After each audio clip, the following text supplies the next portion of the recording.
Matur nuwun wis lalu ana ning sandingku ngencani lakuku. Matur nuwun wis lalu sabar ngadepi polaku sing kadang gawe mangkel atimu. Janjimu wis tak ugemi nganti tekan saiki kowe ora mlenjani. Wis saprene suwene mlaku karo kowe uga iso sawase. Amung siji kowe sing tak tresnani, ra ono wong liya sing iso ngganteni.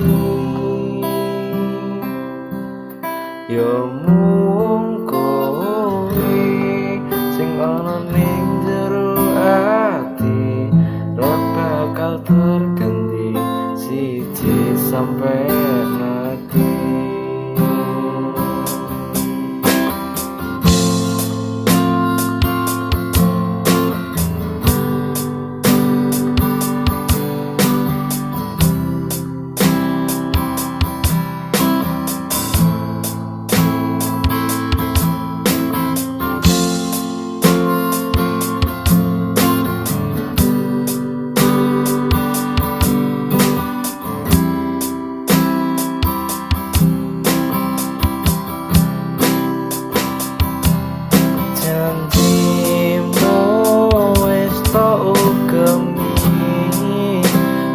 Tekan saiki kowe ora mlenjani. Wis saprene suwene mlaku karo kowe uga bisa sawase. Amung sing tak tresnani, ra ono wong liya sing iso ngganteni.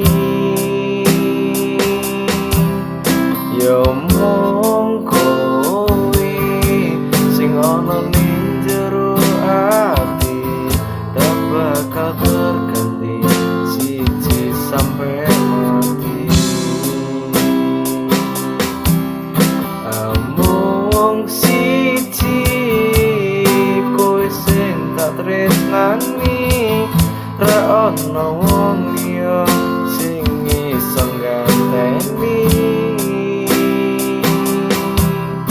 Yo mung kowe sing ono ning jero ati, ra bakal terganti siji sampai mati. Ra bakal terganti siji sampai mati.